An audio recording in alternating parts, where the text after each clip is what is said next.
And that's Zaidi Ayote orients our third conversation of the day. We're still keeping up with the gospel space, and now we look at it from a female's perspective. Females in the industry, females in the gospel industry. My guest is here. That is Dorcas Kyalo, or D. Kyalo. Good morning. How are you doing? I'm good, Maureen. How are you? I'm fine. Yes. Tuanzie wapi, how you describe yourself? Is it a gospel minister? Is it a gospel artist? I'm a gospel artist. For you, it's a gospel artist. It's an artist. You can call me a minister because also through gospel we minister the word of God. So I think also a minister is also okay. Yeah.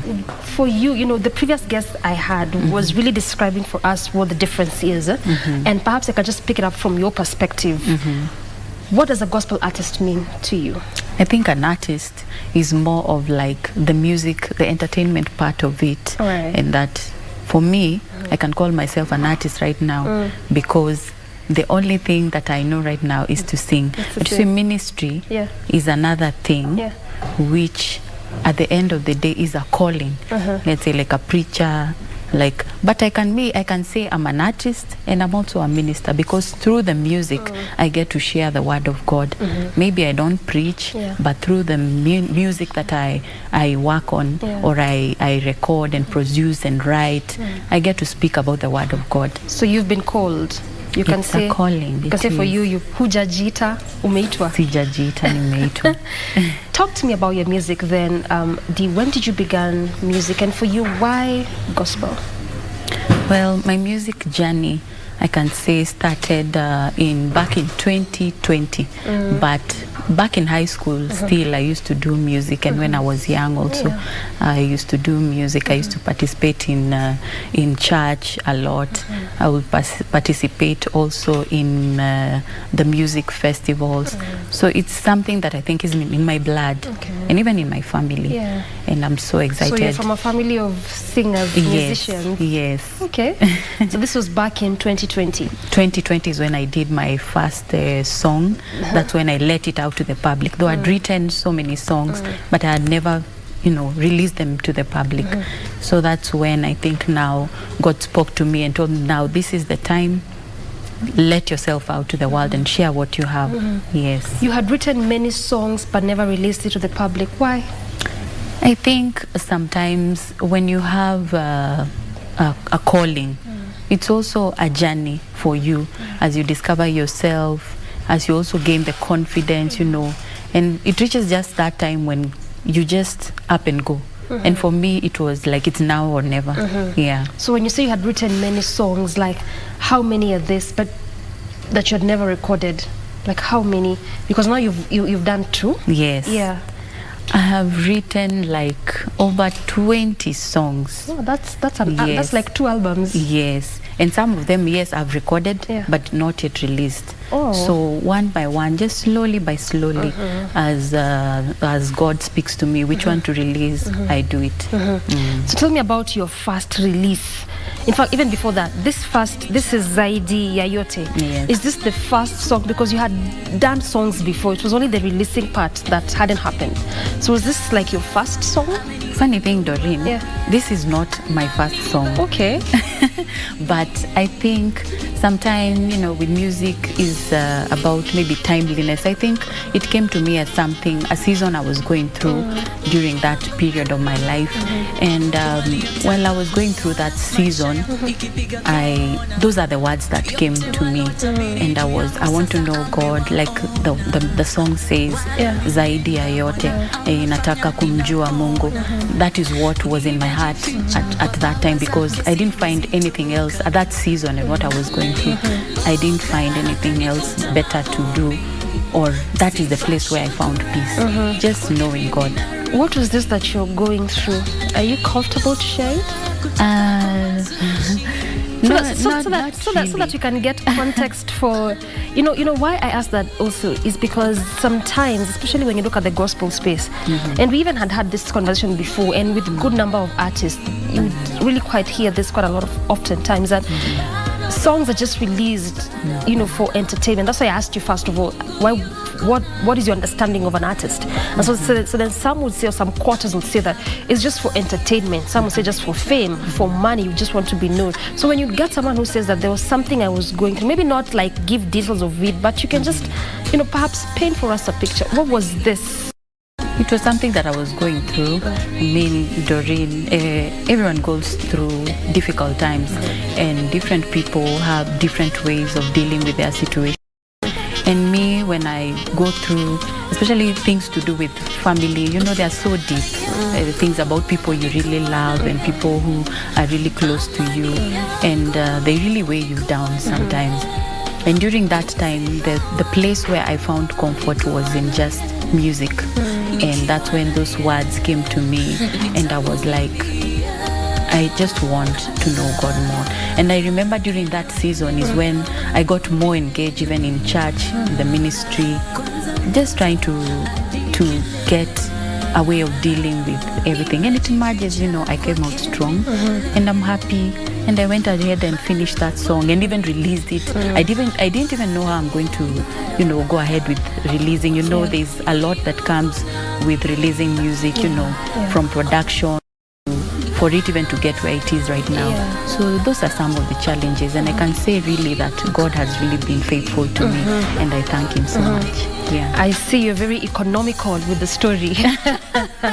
you really are pressing it back, like what exactly, but we respect that. I mean, at the end of the day, it's your story, and that moment that you feel comfortable, at that point that you'll get comfortable to share it, perhaps it would help, you know, it will help someone here and there, because I mean, we keep saying that there's nothing new under the sun, but sometimes, you know, these issues, when you talk about them, sometimes you'd feel like it's only you, but the more you talk about it, the more you realize there's a life you're touching, there's a mindset you're changing, there's a perception you're, you know, touching and all that.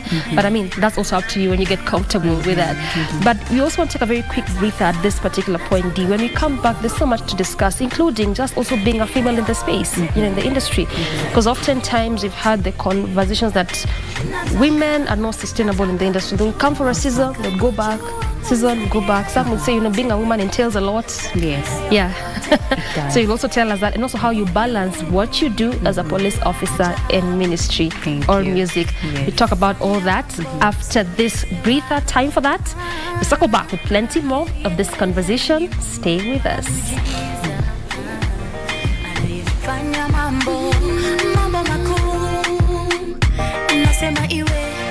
Kulingana na mapenzi yake, sina pingamizi atakalolitimie.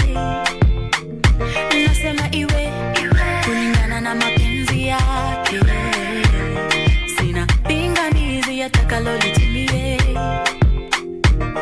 Nimeonja, nimejua uzuri wake, imani yangu kwake iko juu. Nimejua uzuri wake, imani yangu kwake iko juu.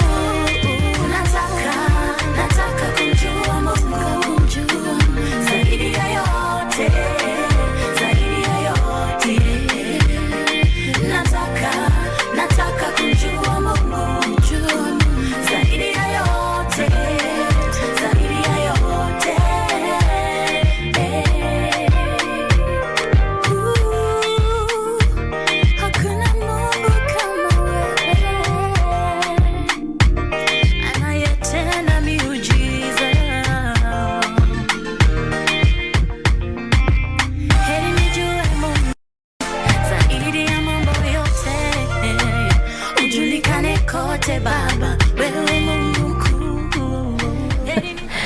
Welcome back to the program. We still continue with the show and still holding court with Dee Kyalo, a gospel, I almost said a gospel minister.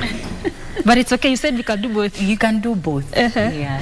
So then talk to me how this journey has been for you, especially as a female in the industry. How has it been like for you? I think the industry has transformed so much within time. You know, those times when Kina Masi Masika was starting, I think those times were tough. But for me, I think I came in when a lot of things have been put in place. And thanks to them, because they have set the precedents for what is happening now in the music industry. But saying that, also there are a lot of challenges that we artists are going through, like, you know, having, you know, our platforms in the Kenyan industry supporting us, you know, supporting our content, you know, and supporting content that is, you know, is worth playing. You understand? Yeah, I get it. Yeah, I know you understand when I tell you that, because I feel sometimes we are not really being our own, and if the industry does not support enough. Yes, we don't, doesn't support enough.